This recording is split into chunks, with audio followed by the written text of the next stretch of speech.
Welcome back to part 2. If you have not watched part 1, that is where we covered fenugreek seeds, cinnamon, grass-fed beef, avocado, and broccoli sprouts. We saw that some foods slow digestion, some support insulin signaling, and others help the liver, muscle, and cellular defense systems work more effectively. Now we are going to continue with the final 5 foods. These are especially practical because they can fit into breakfast, lunch, snacks, and simple everyday meals. And stay with me until the end because I will show you the pattern across all 10 foods and how to combine them without trying to change your entire diet overnight. Now let's talk about chia seeds. The most interesting thing about chia seeds happens when you soak them in liquid. They absorb water and form a thick, viscous gel.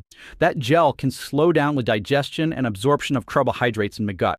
Think of a high-carbohydrate meal as traffic moving quickly onto a highway. Without fiber, all the cars enter at once and create a traffic jam. Chia seeds act like a ramp meter. They do not remove the cars, but they slow down the rate at which they enter. In the same way, glucose enters the bloodstream more gradually, which can reduce sharp post-meal spikes. Chia seeds are also rich in alpha-linolenic acid, or ALA, which is a plant-based omega-3 fat. ALA is not identical to the EPA and DHA found in fatty fish, but it still contributes to the overall fatty acid profile of the diet and may support a healthier inflammatory balance. They also provide a substantial amount of fiber in a small serving. That fiber supports bowel regularity, feeds beneficial gut bacteria, and makes meals more filling. All of those effects can indirectly support blood sugar control because they make it easier to eat a balanced diet consistently. A simple way to use chia seeds is to mix 1 or 2 tablespoons into water and let them sit for at least 10 to 15 minutes. You can also make chia pudding with unsweetened milk, cinnamon, and a small amount of berries. Add them to plain yogurt or oatmeal, or stir them into a smoothie and allow the mixture to thicken. Do not eat a large spoonful of dry chia seeds and then chase it with water. Because the seeds expand, it is better to soak them first or mix them into a moist food. Start with a smaller amount if you are not used to eating much fiber, and increase gradually to avoid bloating. Now let's talk about one of the most unfairly demonized foods that actually help you build a blood sugar-friendly meal, and that is eggs. Eggs are one of the most nutrient-dense foods you can eat. They provide high-quality protein, healthy fats, choline, leucine, vitamin B12, and several other micronutrients. The protein and fat in eggs help create a meal that is satisfying without producing the rapid glucose rise you get from refined carbohydrates. Choline is especially important because it helps transport fat out of the liver. When fat accumulates in the liver, insulin resistance can become worse. Supporting normal liver fat metabolism can therefore support healthier glucose regulation. Leucine is an amino acid that helps stimulate muscle protein synthesis. That matters because muscle is not only for strength or appearance, it is a major metabolic organ. Active muscle tissue takes up glucose, stores it as glycogen, and uses it for movement and energy. This is why eggs can be especially useful at breakfast. A breakfast built around eggs, vegetables, avocado, and perhaps a small portion of beans is very different from a breakfast built around sweet cereal, pastries, or juice. The first meal gives you protein, fiber, and fat. The second meal can deliver a large amount of rapidly absorbed carbohydrate with very little satiety. The cooking method matters too. Boiled, poached, or lightly cooked eggs are different from eggs served, with processed meat, refined bread, and a large amount of butter. The egg is not the problem or the solution by itself. It is the entire meal. Next, another staple that can support healthier blood sugar is fatty fish, including salmon, mackerel, sardines, and herring. Fatty fish is the best food sources of EPA and DHA, the long-chain omega-3 fatty acids that are biologically active in the body. They can help reduce chronic background inflammation, which is important because inflammation is a major contributor to insulin resistance. When inflammation is lower, insulin receptors may function more effectively, and tissues may become better at taking up glucose. Fatty fish also provides high-quality protein, which makes meals more satisfying and supports muscle maintenance. Some studies have shown improvements in astrinyl glucose regulation when people regularly consume fatty fish. But the key word is regularly.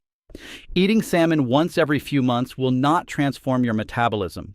The benefits come from making it part of the routine. A realistic target is 2 or 3 servings per week. You can use canned sardines or canned salmon if fresh fish is expensive. Add salmon to a large salad, combine sardines with chickpeas and vegetables, or serve mackerel with roasted broccoli and our high-fiber side. Be careful with fish that is heavily breaded, deep-fried, or covered in sugary sauce. The fish may be healthy, but the preparation can completely change the glucose response of the meal. Choose grilled, baked, steamed, or canned options most of the time. Now let's talk about walnuts, which have some fascinating effects on blood sugar regulation.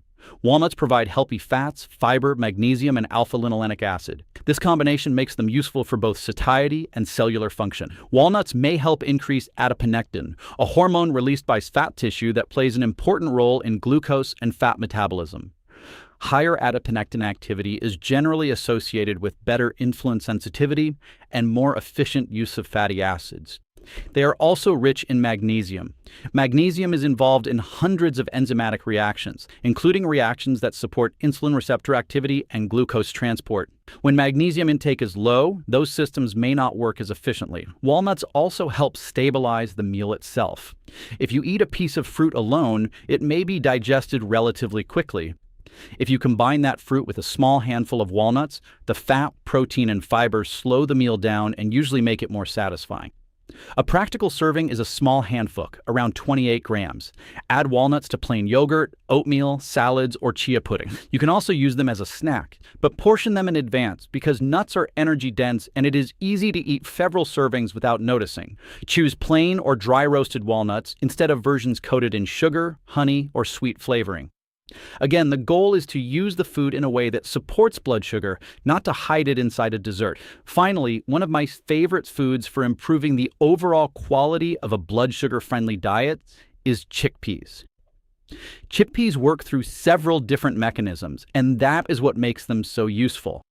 Chickpeas contain a type of starch called amylose, which is digested more slowly than the rapidly digestible starch found in many refined breads, crackers, and pastas.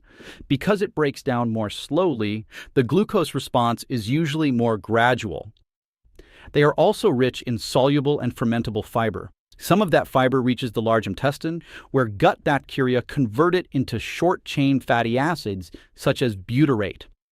Butyrate supports the cells that line the colon, strengthens the gut barrier, and helps regulate inflammation. The gut may seem far removed from blood sugar, but the two systems are closely connected. When the gut barrier is healthier and inflammation is lower, insulin signaling can improve. Short-chain fatty acids can also influence enzymes such as AMPK, which helps the body sense energy status and encourages cells to use glucose and fatty acids more efficiently. Chickpeas also contain plant protein, which makes them a useful replacement for refined starches. And instead of filling half the plate with white rice or pasta, you can replace part of that portion with chickpeas. You still get carbohydrate, but it comes packaged with fiber, protein, minerals, and resistant starch. And if you want to use chickpeas therapeutically, you cannot eat them once in a while and expect a dramatic effect. You have to incorporate them into your routine. Add them to salads, soups, stews, or grain bowls. Blend them into hummus. Roast them with spices for a crunchy snack. Mash them with avocado and herbs for a high-fiber sandwich filling. A useful target is around 1 cup a few times per week, but you can start with half a cup if you are not used to legumes. Increase gradually because a sudden increase in fermentable fiber can cause gas or bloating. Now, before we finish, I want you to notice the pattern across all 10 foods. Fenugreek, cinnamon, broccoli sprouts, chia seeds, walnuts, and chickpeas support glucose control through fiber, plant compounds, or insulin signaling. Eggs, beef, fish, and avocado provide protein, healthy fats, and nutrients that support satiety, muscle, and liver metabolism. No single food does everything, but when you combine them, you can build meals that work with your metabolism instead of against it. For example, you could have eggs with avocado and broccoli sprouts for breakfast. You could have a salad with chickpeas, walnuts, vegetables, and salmon for lunch. You could add cinnamon and chia seeds to plain yogurt or oatmeal. You could use a moderate portion of unprocessed beef with a large serving of vegetables and a side of chickpeas. And that is the real strategy. You are not trying to find one supplement that gives you permission to eat anything you want. You are trading a pattern where glucose enters the bloodstream more slowly, insulin works more effectively, muscle has the nutrients it needs. Then use them consistently for several weeks and pay attention to your energy, hunger, digestion, and blood sugar readings. If you use a glucose meter, you can also compare how your body responds to different meal combinations. The goal is not to become anxious about every number. The goal is to learn which meals keep your blood sugar more stable and help you feel satisfied. And remember, if you take insulin or glucose-lowering medication, dietary changes can alter your blood sugar response. Speak with your healthcare professional before making major changes, especially when using concentrated herbs or supplements. All right, I hope this was helpful. If it was, please like the video, share it with someone who is trying to improve their blood sugar, and subscribe for more practical health information. Stay healthy, and I will see you in the next video.